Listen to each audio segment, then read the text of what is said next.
girl, you make me go so loco, loco, make me go crazy.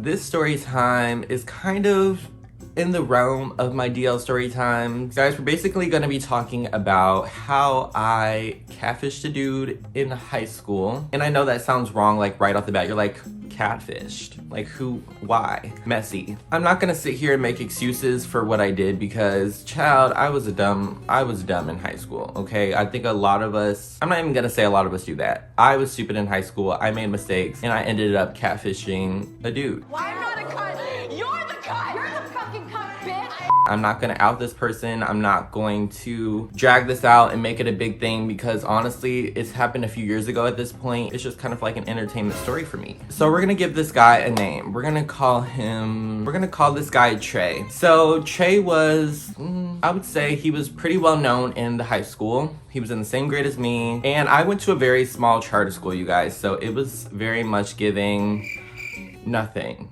Okay, child, and when I tell you guys everybody knew everybody's business, you couldn't do anything without somebody finding out and that one person going to run the 30 people who went to the school. Trey and I basically didn't have many classes together. We had our little homeroom together where we're like with our little class of people. But other than that, we never really talked. We never really hung out except for when we were on the bus. Now, the bus is a whole different story. Everybody knows that the bus is crazy at our schools. Like literally, there's so many things that go on the bus because kids are wild nowadays.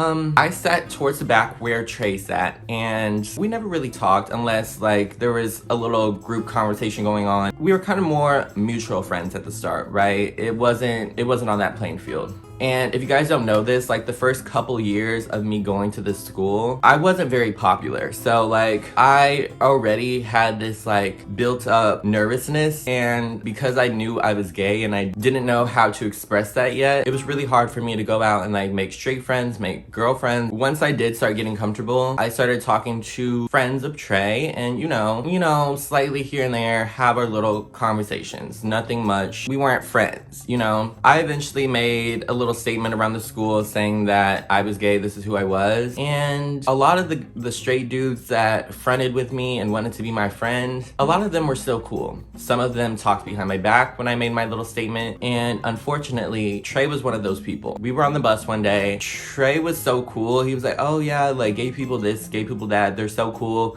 I would hang out with them, but that's it. Right? I felt like we had like a really cool understanding. You don't find straight dudes all the time that are gonna be comfortable with their sexuality and they don't have to make a gay joke out of everything. I thought that's the kind of person he was until he wasn't. And on the bus, I would be sitting like 2 or 3 seats ahead of him and I would hear him say some gay homophobic shit. Like every day on the bus, I would go home thinking about what he's saying.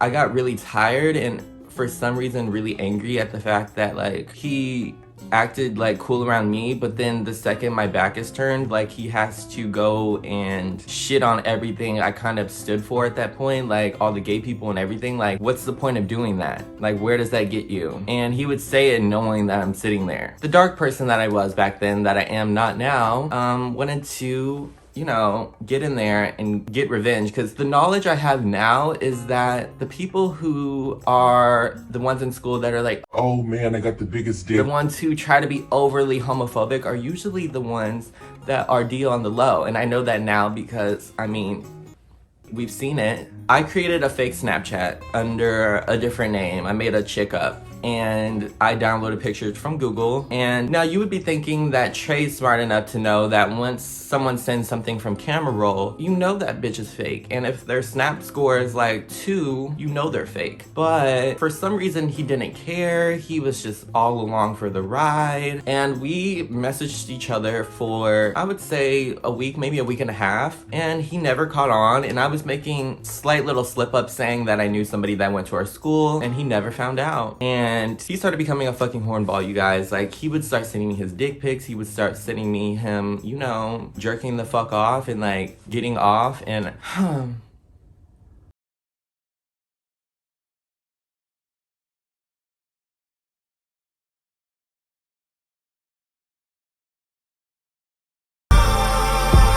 I've never seen a dick that small, and it's no shade. It's literally the least amount of shade, but for someone who hyped it up so much, like, I always thought straight men were superior to gay people and that they had the biggest dicks, that they had the biggest muscles, that they were so strong on the inside and don't have insecurities like everybody else. But in reality, they have the same insecurities, and I was just like, wow.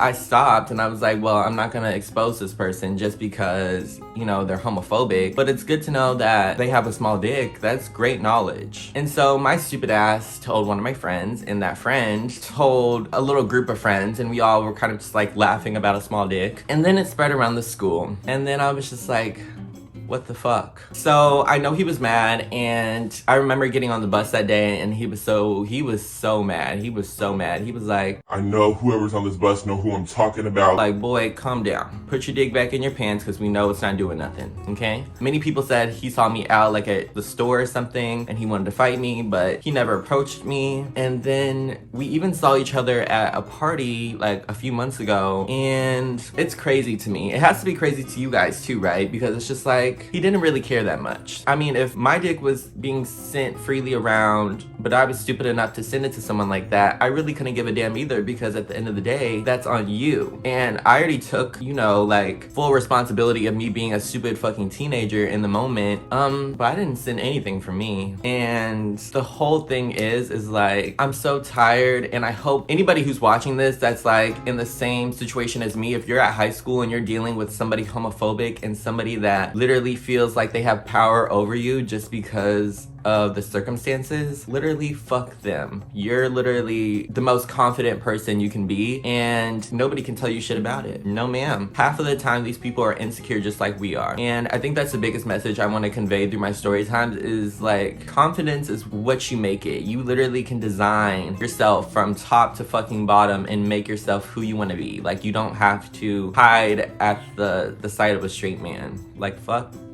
off. And some straight guys are cool. Another thing, at my school, there are many DL people that you would never think are DL, that you would never call out for the shit, that had many girlfriends, but they didn't want to, you know, reveal themselves. So there's a community of people out there, you just don't know that they're there. That's one of the most like comforting things for me, is that there are people out there just like me and you just have to find them. Anyways, I'm getting sidetracked.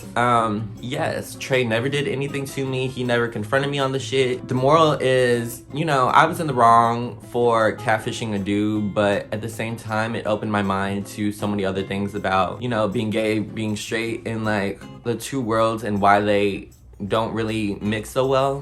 But yeah.